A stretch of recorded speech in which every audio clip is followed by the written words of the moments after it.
Good morning students, welcome to Shri academy online study platform for class fifth. बच्चों, आज हम आप लोगों को हिंदी व्याकरण से पाठ 4 का संज्ञा नामक पाठ पढ़ाने जा रहे हैं। पेज 20 और 21। प्रश्न 1, संज्ञा किसे कहते हैं, उदाहरण सहित समझाइए। उत्तर, किसी व्यक्ति, प्राणी, वस्तु, स्थान या भाव का ज्ञान कराने वाले शब्दों को संज्ञा कहते हैं। जैसे मीना, अतुल, शेर, हाथी, कुर्सी, पेड़, आगरा, कानपुर, प्रसन्नता, निर्भयता आदि। किसी व्यक्ति, प्राणी, वस्तु, स्थान या भाव का ज्ञान कराने वाले शब्दों को संज्ञा कहते हैं।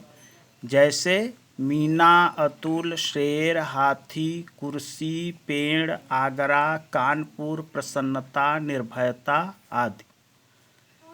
प्रश्न 2, जातिवाचक संज्ञा तथा व्यक्तिवाचक संज्ञा में अंतर उदाहरण देकर स्पष्ट कीजिए। उत्तर, जिस संज्ञा शब्द से किसी प्राणी, वस्तु या स्थान की संपूर्ण जाति का बोध हो उसे जातिवाचक संज्ञा कहते हैं। जैसे स्त्री, बाघ, फूल, शेर, जल, मछली आदि। जिस संज्ञा शब्द से किसी विशेष प्राणी, वस्तु या स्थान का बोध हो उसे व्यक्तिवाचक संज्ञा कहते हैं। जैसे महात्मा गांधी, डॉक्टर राजेंद्र प्रसाद, गंगा यमुना आदि। जिस संज्ञा शब्द से किसी प्राणी, वस्तु या स्थान की संपूर्ण जाति का बोध हो उसे जातिवाचक संज्ञा कहते हैं। जैसे स्त्री, बाघ, फूल, शेर, जल, मछली आदि। और जिस संज्ञा शब्द से किसी विशेष प्राणी, वस्तु या स्थान का बोध हो उसे व्यक्तिवाचक संज्ञा कहते हैं।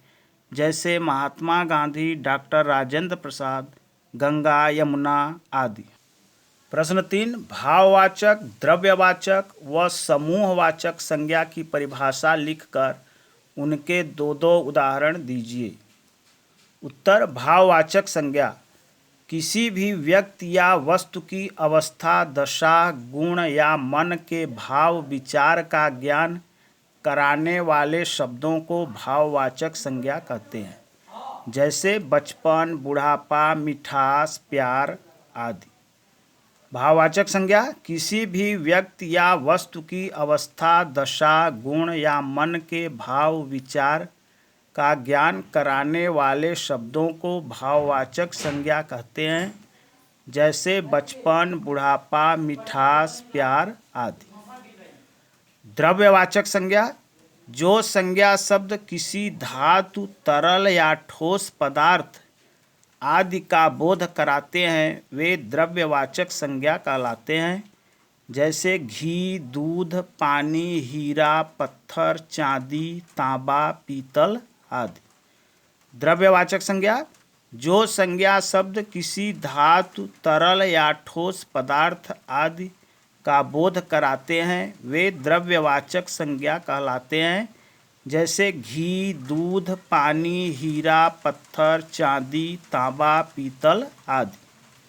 समूहवाचक संज्ञा जो संज्ञा शब्द किसी प्राणी या वस्तु आदि के समूह या समुदाय का बोध कराते हैं वे समूहवाचक संज्ञा कहलाते हैं। जैसे दल, टोली, मेला, सेना, जनता, सभा आदि। समूहवाचक संज्ञा जो संज्ञा शब्द किसी प्राणी या वस्तु आदि के समूह या समुदाय का बोध कराते हैं वे समूहवाचक संज्ञा कहलाते हैं। जैसे दल, टोली, मेला, सेना, जनता, सभा आदि। चौथा, कोष्ठक में दिए गए शब्दों के भाववाचक संज्ञा रूप भरकर वाक्य पूरे कीजिए। महाराणा प्रताप की वीरता जगत प्रसिद्ध है। वीर से बनाना है भाववाचक संज्ञा, तो वीरता भरेंगे। सोने की शुद्धता की परख केवल जौहरी ही कर सकता है। खाली जगह में भरेंगे शुद्धता, शुद्ध का हो जाएगा शुद्धता। ग महल की सजावट देखकर राजा बहुत प्रसन्न हुए, सजाना का हो जाएगा सजावट।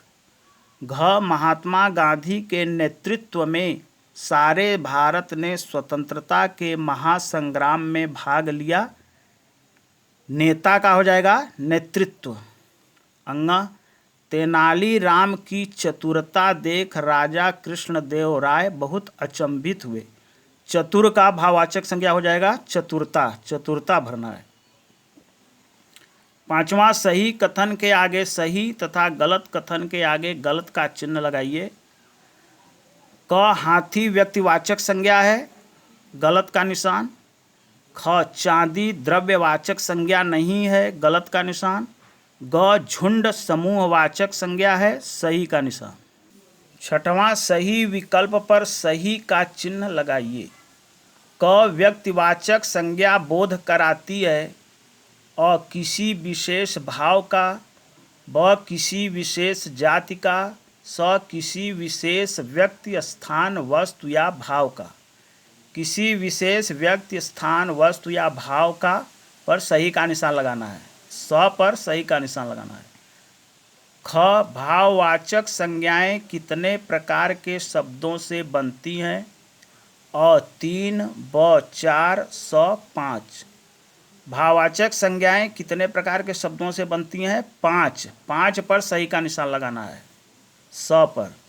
ग बनना शब्द की भाववाचक संज्ञा होगी, अ बनाना, ब बनाव, स बनावट, स बनावट, बनावट पर सही का निशान लगाना है।